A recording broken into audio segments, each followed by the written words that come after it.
आते समय मैसूर की साड़ी भी लेकर के आओ। मैसूर की साड़ी बहुत फेमस होती है। माता अहिल्याबाई ने उनके समय जो सैनिक की विडोज थी, उस सैनिक के विधवाओं के लिए उन्होंने कहा इनको कुछ काम देना चाहिए। तो क्या काम देना चाहिए? उन्होंने बनारस से कारीगर बुलाए और आस-पास के क्षेत्र से जो सैनिकों की विडोज थी, विधवा, उनके एक सेल्फ हेल्प ग्रुप बनवाया और उन्होंने कहा कि इनको आप साड़ी बनाने का काम सिखाओ और उनको साड़ी बनाने के लिए साड़ी कैसे बनाए, कैसे बुनेंगे, उनको साड़ी बुनने का काम सिखाया। और त्रिकुंड लगाते हैं, हमने देखा माथे में त्रिकुंड लगा करके जब सर पे आरती का थाली लेकर के चलते हैं, जबकि नरेंद्र मोदी नहीं कर सकते, अभी कोई व्यक्ति नहीं कर सकता, कोई दूसरे प्रधानमंत्री जी ने ऐसा सोचा ही नहीं होगा, करना तो दूर की बात है। तब हम लोगों को अपना सनातन, हमारे संस्कृति, हम इसमें गर्व की अनुभूति होती है। अरे देखो हमारा प्रधानमंत्री ऐसा कर रहे हैं, नरेंद्र मोदी जी ऐसा कर रहे हैं, कितना अधिक गर्व की अनुभूति होती है। इसी प्रकार से हमारा राम मंदिर, कभी कोई कल्पना कर सकता था कि राम मंदिर कभी बनेगा? कांग्रेस के लोग तो वहां जाते थे, कहते थे नहीं, राम मंदिर नहीं बनना चाहिए। तारीख वहां जाते थे, खड़े होकर के कपिल सिब्बल से लेकर के उनके वकील कहते थे कि जैसा जल्दी क्या है, मंदिर बन जाएगा, आगे अपना निर्णय दे दीजिएगा, डेट आगे का दे दीजिए। लेकिन हमारे तरफ से जो वकील खड़े होते थे केंद्र के और प्रदेश के मोदी जी की तरफ से,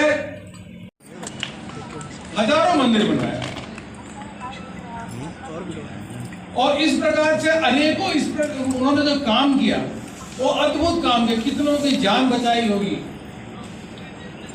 कितने लोग अकाल में उनकी मृत्यु हुई होगी जब मान लीजिए बारिश नहीं हुई या कोई ऐसा संकट आया, कितने हजारों लोगों की उन्होंने जान बचाई होगी।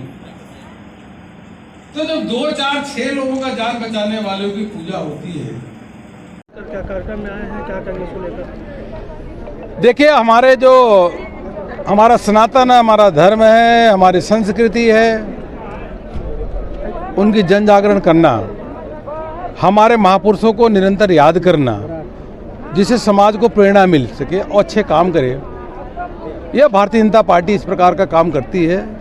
और आज हमें इस बात को बताते हुए प्रसन्नता हो रही है कि पूरे देश भर में पुण्य श्लोका अहिल्याबाई के संबंध में जो 300वीं जयंती चल रही है, 6000 से अधिक कार्यक्रम हुए हैं पूरे देश भर में, मंडल स्तर पे भी कार्यक्रम हो रहे हैं।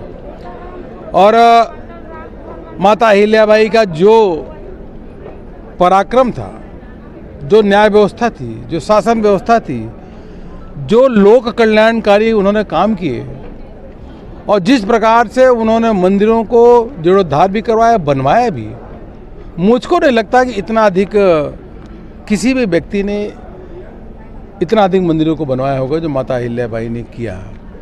तो उनको याद करने का काम और उनके बारे में लोगों को चर्चा करना, जिससे उससे प्रेरणा लेकर के समाज और देश हित के लिए काम करते हैं। प्रधानमंत्री नरेंद्र मोदी के 11 साल पूरे होने आ रहे हैं, क्या करेंगे? तीसरी अर्थव्यवस्था के रूप में भारत,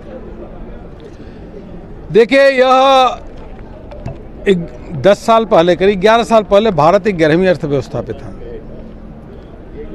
और भारत की अर्थव्यवस्था बहुत फ्रेजाइल थी, नाजुक थी। यह प्रधानमंत्री मोदी जी की नीतियां, प्रधानमंत्री मोदी जी के जो कार्य क्षमता, उसके कारण ही अगर देखेंगे तो हम 11 से 5वीं अर्थव्यवस्था पहुंचे, अब हम 4थी अर्थव्यवस्था पे आ गए हैं। और IMF, वर्ल्ड बैंक ने सबने यह कहा है कि भारत शीघ्र 2 साल के अंदर तीसरी अर्थव्यवस्था, थर्ड अर्थव्यवस्था, तीसरी विश्व की अर्थव्यवस्था पहुंच जाएगा। तो सभी देशवासियों के लिए हर्ष का विषय, प्रसन्नता का विषय है कि भारत विश्व की 4थी अर्थव्यवस्था बन गया है।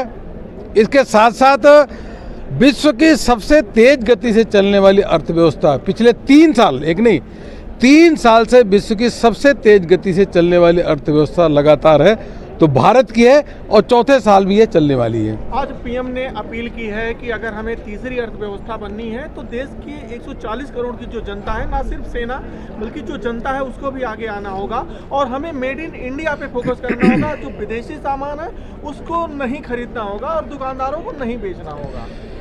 देखिए, प्रधानमंत्री जी ने का जो मूल मंत्र है, उन्होंने यही कहा है कि सबका साथ, सबका विकास और सबका प्रयास, सबके प्रयास के माध्यमों से हम आगे बढ़ रहे हैं और हम तीसरी अर्थव्यवस्था बनेंगे।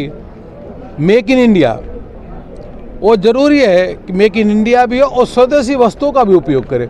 आज रक्षा के क्षेत्र में 18 गुना जहां हमारे एक्सपोर्ट बढ़ा है, मोबाइल हम सबसे भारत में बना रहे हैं और भारत की वस्तुओं को लगातार उपयोग होना चाहिए, यह प्रधानमंत्री जी ने कहा। और लगातार उन्होंने वोकल फॉर लोकल का शुरू से नारा दिया कि मूल मंत्र बनाओ, वोकल फॉर लोकल, स्वदेशी वस्तुओं का उपयोग करो, अपने आसपास के जो निर्माण हो रहे हैं उनके उपयोग करो। और हमको लगता है कि सब धीरे धीरे इसके प्रति जागरूक हो रहे हैं और इससे लोगों को रोजगार भी मिलता है और देश की अर्थव्यवस्था भी बढ़ती है। क्या चाइनीज सामानों पर स्ट्राइक करने की यह मुहिम है?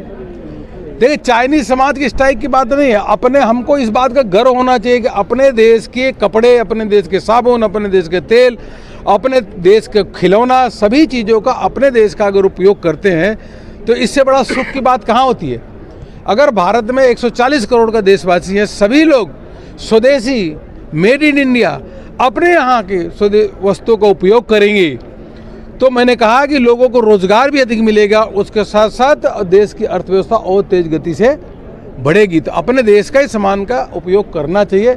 सुबह से शाम हम लोग किन किन वस्तुओं का उपयोग करते हैं, अगर टोटल करें तो उसमें से देखें कि हर वस्तु को हमको देश का उपयोग करना चाहिए। अगर एक दो बाहर की भी तो छोड़ना चाहिए। सपा प्रमुख अखिलेश यादव ने एक्स पे लिखा है कि भारतीय जनता पार्टी के लोग जो है ट्रस्ट बनाकर जो है भ्रष्टाचार, मतलब कहाँ ट्रस्ट बनाए, कहाँ? वो भारतीय जनता पार्टी कौन सा ट्रस्ट बनाया? नहीं तो ये अखिलेश यादव ने ट्वीट किया है आज कौन से ट्रस्ट बारे हमको देखिए। अखिलेश यादव जी ट्रस्ट क्या समझेंगे, सोसाइटी क्या समझेंगे और देश का विकास क्या समझेंगे?